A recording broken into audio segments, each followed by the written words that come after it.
on the politicization of the global fuel crisis, I wanted today to shed a bit of light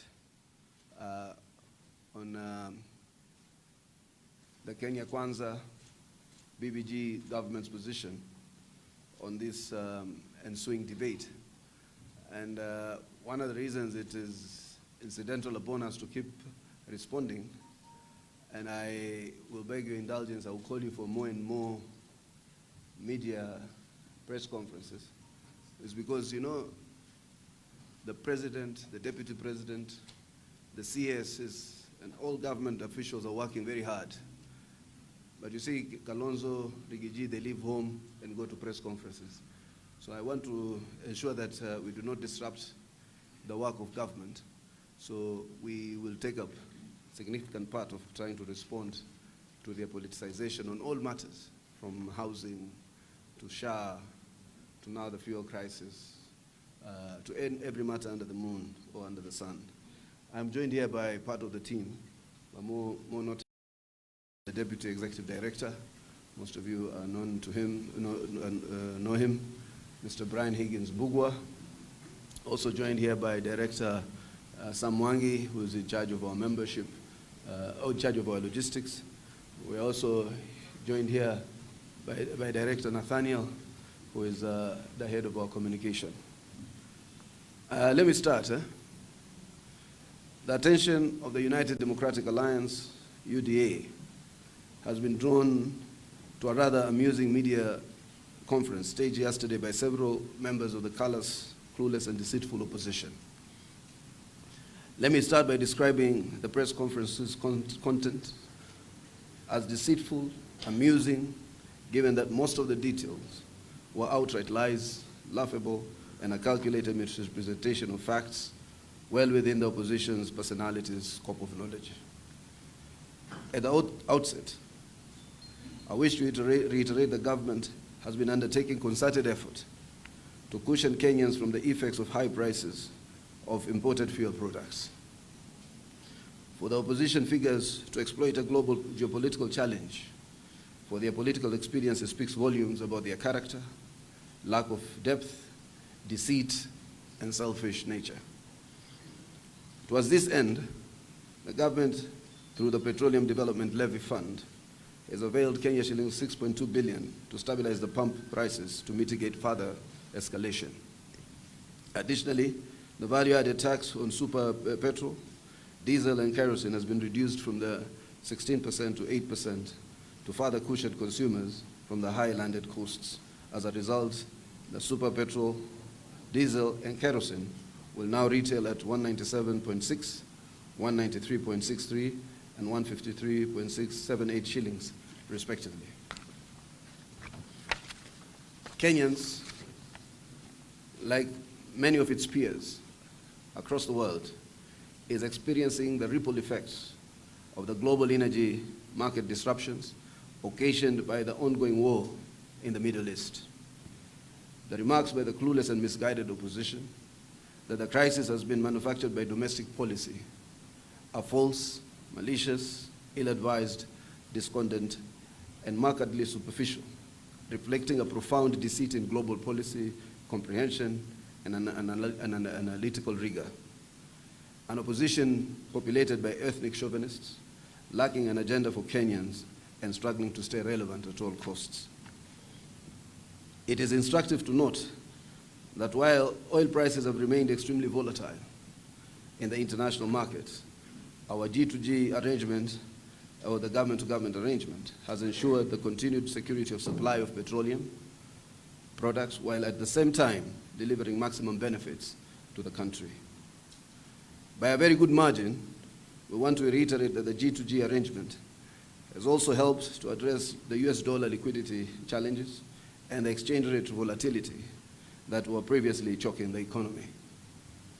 The G2G arrangement, as the opposition well knows, has eliminated spot purchases of the US dollar by about 100 oil marketing companies, which previously created speculative pressure in the spot market. Effectively, the G2G serves to protect the economy from such negative effects, among others, and cushion the wider economy. It is particularly amusing to note that the impeached and disgraced former Deputy President has conveniently forgotten that he personally received the first G2G consignments on April 12, 2023 at the Kipevu Oil Terminal in Mombasa.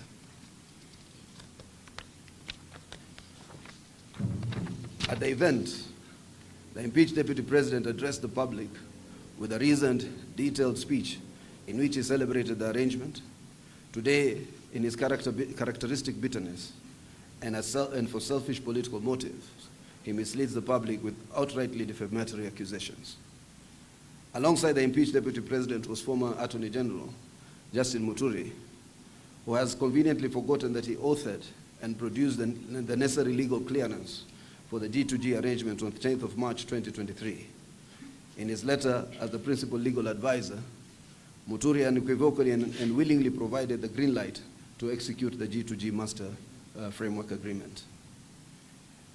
These two developments back in 2023 have to be seen in the context of the appropriate government procedural processes, including the due diligence. Before providing the green light for the arrangement, I have no doubt Mr. Muturi was under no duress and was sufficiently appraised. To stand on a podium and feign ignorance of an arrangement one participated in designing and approving speaks not only to their desire to sabotage the government, but a reaffirmation of their character of conmanship. Even worse has been the misrepresentation of the facts regarding the controversial importation of the fuel products outside the G2G arrangement. For the record, I want to reiterate that the importation in question was wrong in three fronts. One, the importation outside of the G2G arrangement was in contravention of the law. Oil products can only be imported into Kenya through the G2G or open tender system, OTS. Secondly, the importation at higher prices than the G2G was, as I have said before, a criminal act. Thirdly, the importation of substandard products was also a criminal act and must be handled as such. Had the importation, which is now cancelled, been allowed to proceed, Kenyans will today be facing pump prices of about 236 Kenya shillings for premium petrol and Kenya shillings 260 for diesel. The imported product was Kenya shillings 58,000 per ton more expensive than products imported by the G2G players during the same period. At the same time, it is important to clarify that since January, Kenya has not faced any risks of supply disruption as alleged. Throughout, we have had sufficient in-country stock to meet our daily needs. The alleged supply disruption was a figment of imagination, as existing data does not support the theory advanced. As per the Master Framework Agreement entered into with the G2G players, the nominated companies are duty-bound to notify government or the Ministry of Energy and Petroleum of any operating challenges. In this respect, Gulf Energy, which it tries to single out and profile, while reviewing the monthly delivery projections, formally notified the ministry that a single cargo had been caught up in the conflict in the Middle East. Gulf Energy also confirmed that in fulfillment of its obligations to the government of Kenya, the firm's main supplier had secured 2 alternative vessels in place of the tanker caught up in the Straits of Hormuz. These replacement vessels were secured at the same G2G pricing, notwithstanding significantly higher wartime freight and premium costs, and at no additional cost to Kenya. They discharged ahead of the schedule between 15th and 19th March 2026, with both cargoes fully complying with the Kenya fuel specifications. The order of events outlined by the opposition characters is equally wrong. I think they are playing to the gallery of their paymasters and trying to milk a crisis that should have otherwise been a matter of grave national intervention. While the National Security Advisory Committee recommended exploring strategies to enhance national energy security, it never recommended breaking the law in this endeavor. Indeed, these characters' assertions that the 13 oil marketing companies were invited to an OTC process is self-incriminating. The rules governing an OTC process are very clear, and it is clear that the law was not adhered to. Can you, this person who has a phone, please put it off. It would be nice. In an ensuing struggle to remain relevant, the opposition characters call for mass action over the fuel price increase that is driven by global shocks is outrageous, naive, and anarchist thinking. And it ignores the fundamental reality that petroleum pricing in import-dependent economies like Kenya is largely shaped by international market dynamics, geopolitical tensions, and supply chain disruptions beyond domestic policy control. That's why some of us were in Uganda, and we've been having this conversation about the unity of Africa. You know, today Africa produces about 10 million barrels of oil, crude oil. Africa only uses 4.5 million barrels of crude oil. If today we in Africa created our own refineries and our own systems of distribution to the various African countries, we will not need to rely on the Gulf, we will not need to rely on anyone. And in fact, one of the things that we are exploring with other partners is to build Africa's reliance on its own energy sources, including and benefit of their own minerals, including rare earth, cobalt, and others. And I think these are the kind of things that worry us as a country and must worry us as Africans in terms of our own energy security. The disjointed opposition further proposes to scrap the National Infrastructure Fund, Affordable Housing Levy, and the NSSF contribution, which reflects a policy posture that is fundamentally at odds with sustained infrastructure development and long-term economic transformation. This suggests that the opposition is not genuinely invested in transformative governance, but is instead driven by populism, a narrow pursuit for power for self-serving political aggrandizement, devoid of substantive policy commitment or developmental vision. You know, when you want to set up the country on a reverse gear, it's an act of sabotage. These people are, if you look at the face of the opposition, when they give a face, they give a press conference, it is the ugliest representation of past regimes, and particularly failures in those past regimes. The ugliest face of extrajudicial execution, the ugliest face of a clueless vice president, the ugliest face of the worst tribalist we've ever seen, the ugliest face of everything that is wrong about Kenyan politics is reflected in that disjointed opposition. And that's why their paymasters, their patrons, are urging them to call for sabotage of this country so that we can take back the country to those years where the Kenyattas and the Mois dominated and presided over our lives, our economy, which was a preserve of a few. This National Infrastructure Fund instrument is designed to mobilize domestic resources for critical investments in housing, transport, and social protection, key pillars that drive productivity, create jobs, and stimulate inclusive growth. Dismantling such frameworks without presenting viable alternatives signals a lack of commitment to structured development financing and risks undermining the country's capacity to fund large-scale national priorities.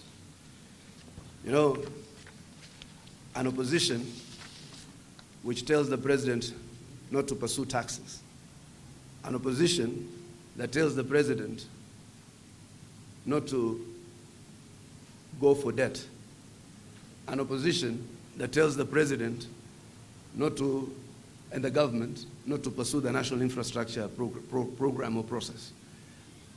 It's an opposition that wants the country to move nowhere. They bring us the issue of debt, and all of them are perpetrators of the worst crimes, economic crimes, and worst crimes of marginalization of minorities, of those who are in the lower brackets of society. They were the ones who marginalized the poor. They kept the poor in slums. Are today the same perpetrators, through their patron Uhuru Kenyatta and others, who want to sabotage the progressive programs which will lead to one of the most robust social economic transformation in this country. So you see an opposition that wants to return us back to status quo.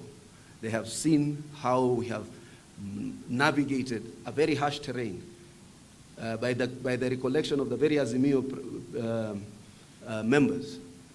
Uhuru Kenyatta, after the elections of 2022, had known that he had placed this country into jeopardy. he had assured them that in 6 months, the Kenya Kwanza government was going to collapse. 6 months on, Kenya Kwanza government was able to meet its sovereign obligations. It was able to realign or to reassign their debt obligations, find headroom in our domestic revenue mobilization so that we can be able to fund other government priorities. So therefore, you're looking at an opposition that is not only clueless, that only want to sabotage, but they are the worst remnants of the old order that wants to take us back to where we came from. Even when you look at this G2G, you see the potential of what happened when those three gentlemen approved the consignments outside the G2G. Would have been ideally to get our other lead oil partners in the global market, Aramco, Saudi Aramco, ADNOC, to vacate the G2G arrangements. If that had happened, we'll have gone back to the pre-G2G arrangement, meaning, first and foremost, those guys will have recalled the $3 billion deferred payment dollars. In addition to that, there will have been so many other things that will have happened, including people now having to pay for oil supplies using the US dollar, bringing that the same crisis again. These characters, all they see, all they wake up of every morning is to see how to sabotage this country. The characters in the opposition appear bent to sabotage the economy and committed to rolling Kenya's inclusive development agenda, rolling back Kenya's inclusive development agenda, and perpetuate marginalization and exclusion, reflecting the beliefs of the governments they have served in and the desire of their patrons and financiers to continue with their dominance of the country's politics and economics. And we remain confident in the stewardship of Honorable Opiyo Wandayi as Cabinet Secretary for Energy and Petroleum, and Honorable Lee Kinyanjui, Cabinet Secretary for Investment, Trade, and Industry, and equally ask them to remain steadfast in the face of misleading, defamatory, and sensational assertions by the opposition characters, particularly one, Wamunyoro. You know, Wamunyoro today, when he was in government, Wamunyoro spent a lot of his time trying to profile the Luo community. He will try to say in the morning how they are not people of maandamano, wao ndio wako na biashara, wao biashara zao wataziunga mkono, wao si sijui yule mzee wa vitendawili, sijui ameweka wa mitego. Baada ya sasa kumalizika hii kitu na yeye kutolewa kwa serikali, after that maligning of one community indefinitely and calling himself a shareholder against the will of the people of Kenya, he now has gone on another orchestrated attack on the Kalenjin community. Wherever he gets an opportunity, he profiles very genuine business people. Jack Chebet is a regional giant in Starbucks. Jack Chebet is a well-known business person. So what he does, he profiles these business people. Anytime he will say there's a squad led by Cheriot, there's this led by, don't think that he is saying this out of sheer genuine concern. He's now profiling another community. That is Rigiji's strategy. Now that he found that within these three individuals so accused, there are two Kalenjins, he said he now reverts back to his pet subject, accusing Ruto of profiteering. You know, the fellow is so predictable, because those who remember him even from the university, these were his pettiness, stealing money from the students' organization, stealing money from orphans, stealing maize from, you know, this is his character. And everything about Rigiji is a missed business opportunity for him. You know, in a G2G arrangement, government to government, it's the government of that other side that is nominating the MCs from this other side. Akaona hakuna kula. Today everything is EPCF. The government doesn't have money. To a large extent, the government is building most of this on a BOOT.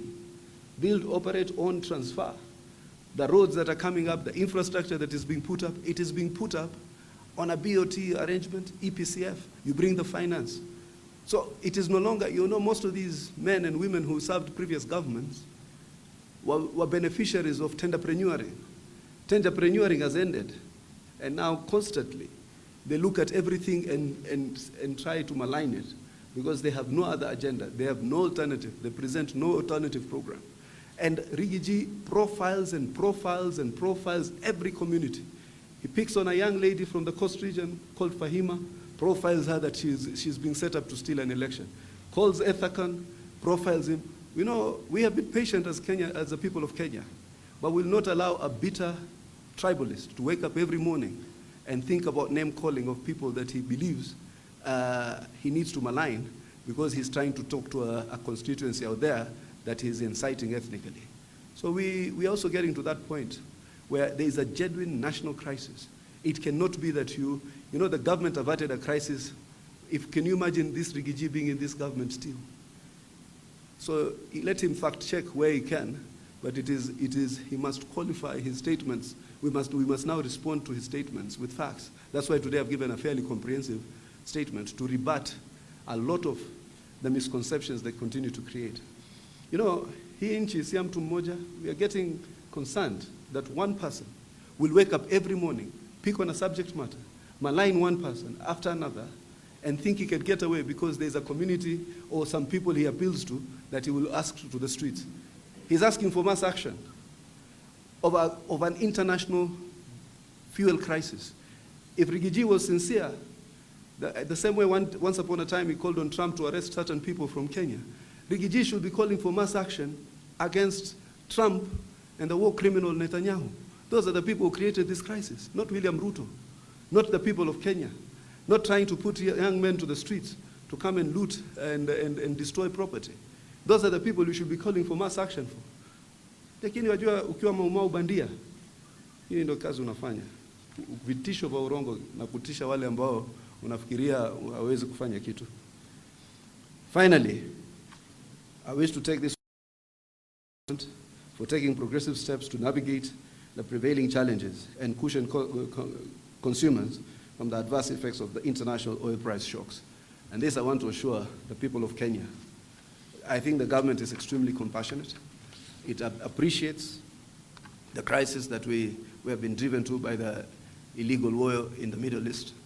And I am sure that all reasonable measures will be taken, even as we progress to readjust the interventions.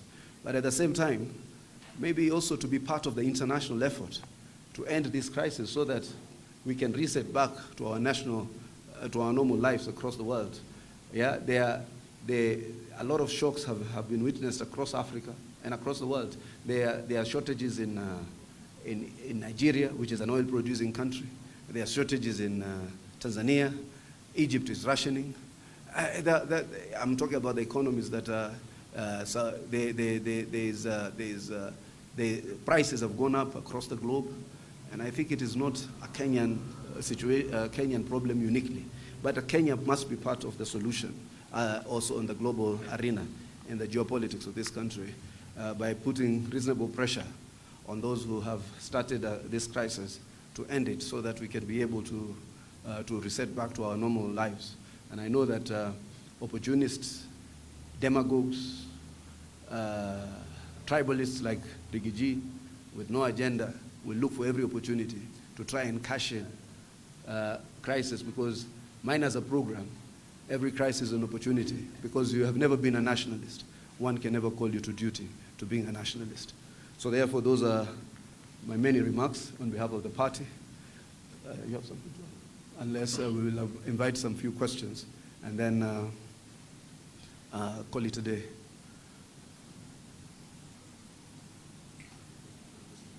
Yeah.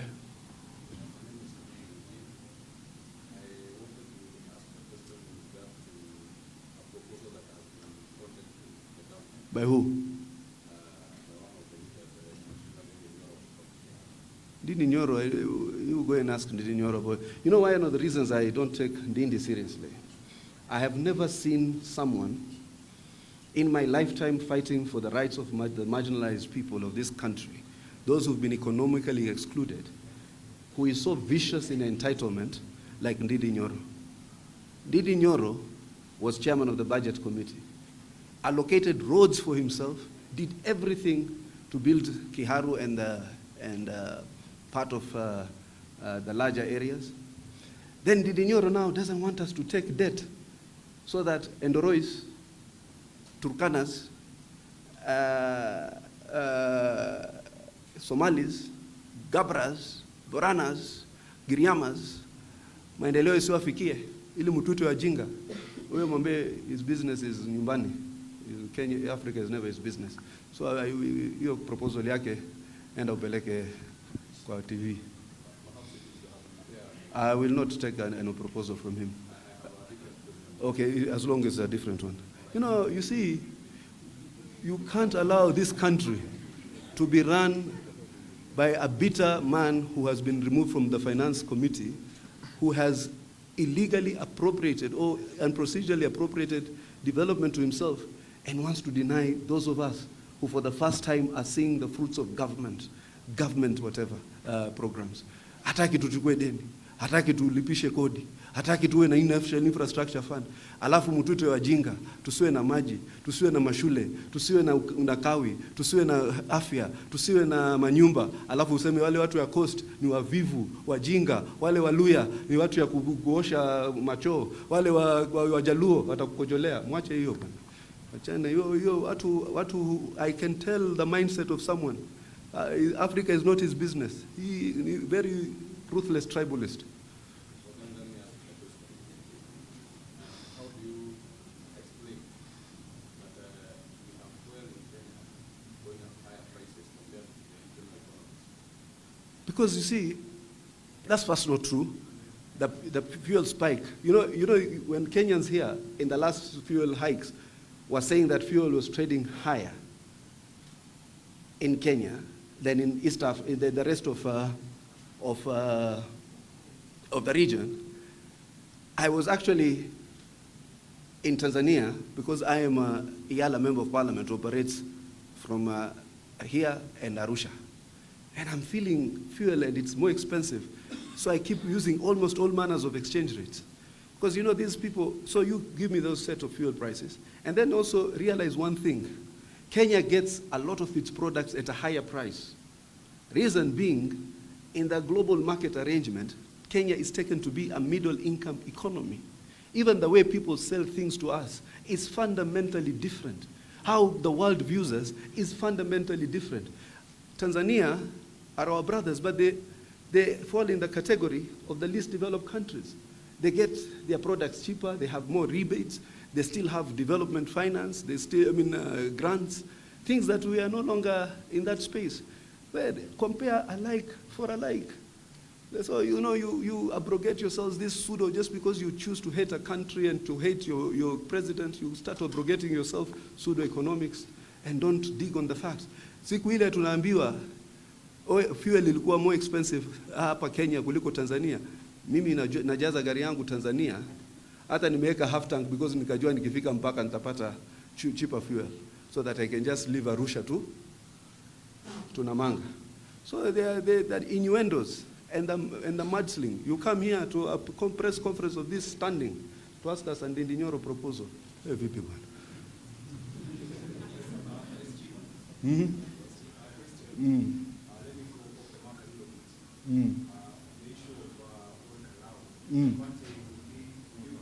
Today I don't want to touch on Kalau, but he's already dealing with it. My name is Omar from West GP. My question is... West ni huko? Okay. My question is, apart from the reducing of the VAT and other measures that the government is doing, as a government, are you considering reviewing the 15 or so taxes that have been put on fuel since the other regime up to now? Are you considering... As time goes by, and depending on the length of the crisis, we hope that there will be a solution. We hope that there will be a solution and we'll reset back to our normalcy. Yeah? So, once we reset back to our normalcy, I do not believe that this crisis will be protracted. And I think as we evolve, definitely new realities will emerge and we will align with the evolving situation. But right now, this is a first-tier approach to a crisis that is definitely ensuing, a crisis that is that was thrown onto us by international arrogance, by one or two nations that have bombs. But now we have to face the brunt of it, all of us as Kenyans. So ambia Rigiji, wale wanamjua, hata sisi kama serikali akianza maandamano against Netanyahu na Trump, sisi pia tutakuja. Lakini you are demonstrating against a crisis that is international, a crisis that is well known. You are missing the point deliberately. Hapa unapata pesa ya watu ambao wanakufadhili. Kule unaogopa kuambia ukweli wale ambao wanaleta hii crisis. So a coward of fake Mau extraction.